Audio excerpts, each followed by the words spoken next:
बांग्लादेश की अंतरिम सरकार के मुखिया मोहम्मद यूनुस क्या जंग की तैयारी कर रहे हैं? ये सवाल यूं ही नहीं बल्कि उनकी हरकतों की वजह से उठ रहे हैं। पाकिस्तान के पाकिस्तान के हथियारों में गहरी दिलचस्पी दिखाई है। इसमें पाकिस्तान का JF-17 थंडर लड़ाकू विमान खास तौर पर शामिल। नाजरीन, साल 2025 बहुत ही ज़्यादा खूनी साबित होने जा रहा है। अमेरिका में डोनाल्ड ट्रंप के ओहदा संभालने के बाद अब लगता है कि एशिया में कशीदगी बढ़ने वाली है। भारत की मोदी सरकार ने पाकिस्तान और चीन के साथ सींगें फंसाने की तैयारी कर रखी है, लेकिन पाकिस्तान ने मोदी सरकार के नहले पर दहला मारते हुए ऐसी तुर्क की चाल चली है कि चाणक्य के चेलों की कांपे टांग गई है। एशिया में पाकिस्तान को फिलहाल कोई खतरा इसलिए नहीं है कि चीन जैसी न सिर्फ खित्ते बल्कि दुनिया की सुपर पावर की मुकम्मल आशीर्वाद और हिमायत पाकिस्तान को हासिल है।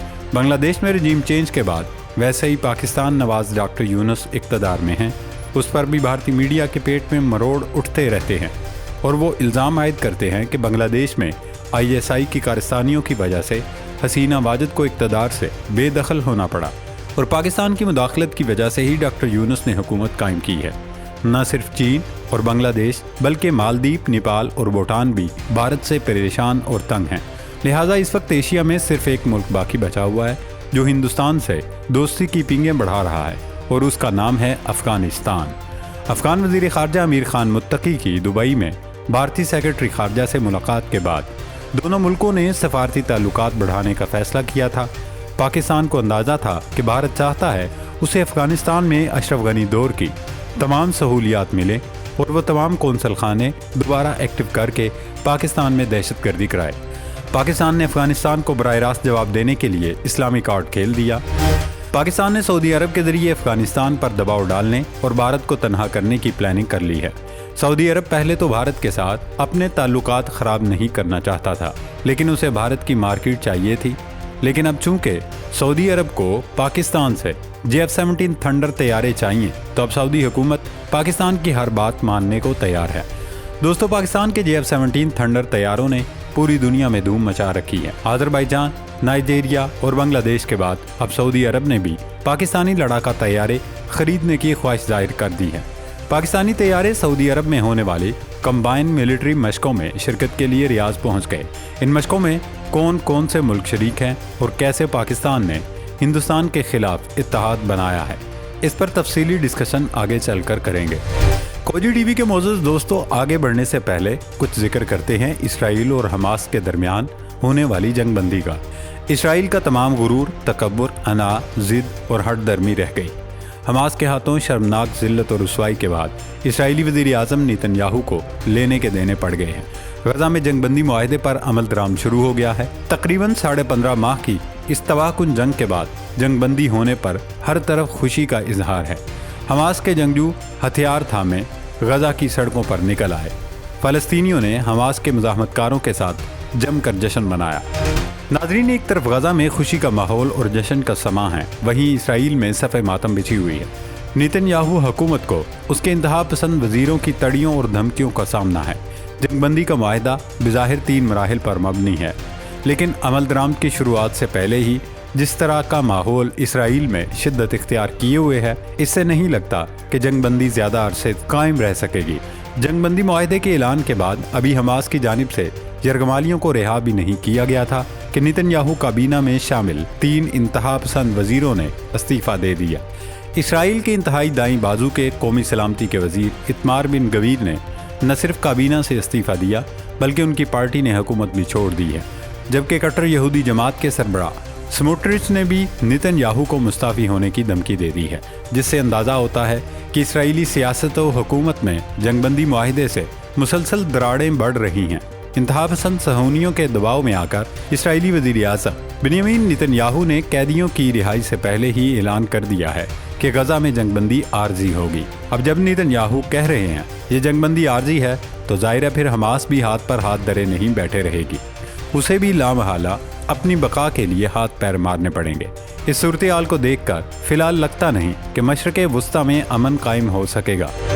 नाज़रीन, जहाँ तक इंतहा पसंद यहूदियों की मुखालफत का ताल्लुक है, तो एक तरह से वो नेतन्याहू पर दुरुस्त तनकीद कर रहे हैं, क्योंकि उनका मौक़िफ़ है अगर हमास की शराइत कबूल करके ही जंगबंदी करनी थी और यरगमालियों को वापस लाना था, तो फिर 1.5 साल तक ان کے لواحقین کو ذہنی اذیت میں کیوں مبتلا رکھا؟ حالانکہ 7 اکتوبر کے بعد جب نیتن یاہو نے غزہ پر یلغار کی تھی اس وقت انہوں نے بڑکیں ماری تھیں کہ ہم حماس کا خاتمہ کر کے دم لیں گے، لیکن نتیجہ وہی ڈاک کے 3 پات۔ مجبوراً انہیں حماس کے آگے گھٹنے ٹیکنے پڑے۔ غزہ میں اب بھی حماس نہ صرف موجود ہے بلکہ اس کی حکمرانی برقرار ہے۔ اسرائیل کو حماس کی شرائط تسلیم کر کے اور معاہدہ کر کے ہی اپنے یرغمالیوں کو رہا کروانا پڑا۔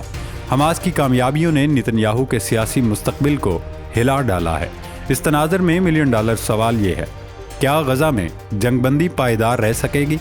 یقیناً جنگ بندی معاہدہ تو اس بات کا ضامن ہے کہ یہ سیز فائر مستقل ہوگا اور جنگ کا خاتمہ ہوگا، لیکن تجزیہ کاروں کو لگتا ہے کہ فی الحال یہ جنگ اور کشیدگی جاری رہے گی، اور اس کی سب سے بڑی وجہ اسرائیلی حکومت اور وزیر اعظم پر بڑھتا دباؤ ہے۔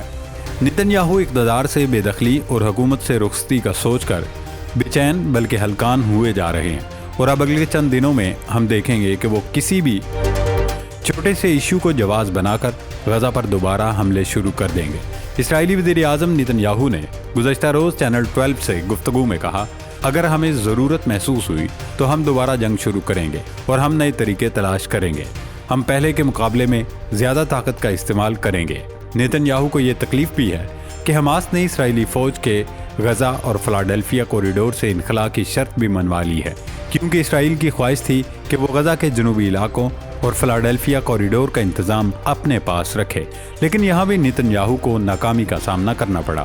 اس وقت ضروری ہے کہ قطر اور امریکہ، جنہوں نے جنگ بندی معاہدے میں ثالث کا کردار ادا کیا، وہ فریقین کو مذاکرات کی میز پر بٹھائیں اور افہام و تفہیم سے معاملات حل کرائیں، کیونکہ اگر ذرا سی بھی غلطی ہوئی تو نہ صرف غزہ بلکہ پورا مشرق وسطیٰ نئی جنگ میں پھنس جائے گا۔ جنگ بندی معاہدہ مہینوں پر پھیلی ہوئی خوفناک اور تباہ کن جنگ اور جنگی محاصرے سے نجات کی طرف ایک سنگ میل ہے، تاہم اس نجات کو یقینی بنانے کے لیے ضروری ہوگا کہ مزید کام کیا جائے اور تاریخ کو بار بار دہرایا نہ جائے۔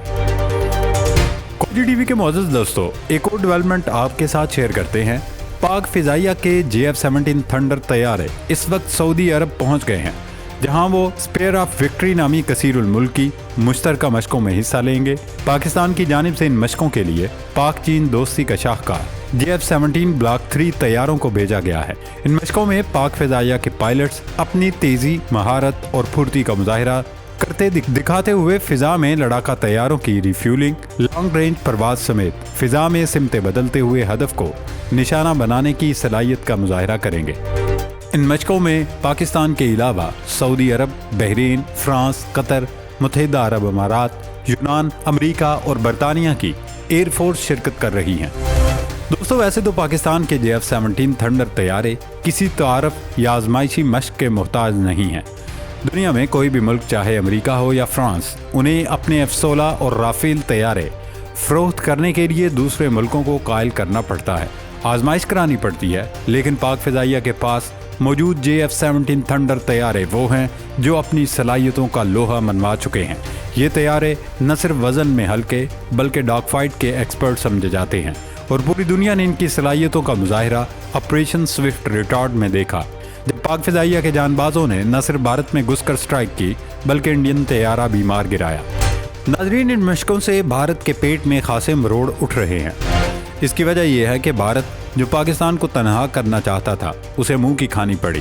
انڈیا کی افغانستان کے ذریعے پاکستان میں دراندازی کا راستہ روکنے کے لیے پاکستان نے سعودی عرب کا روٹ استعمال کیا ہے، تاکہ سعودی عرب، UAE اور قطر کے ذریعے افغان طالبان پر دباؤ ڈالا جائے کہ وہ بھارت کو گھسنے نہ دے۔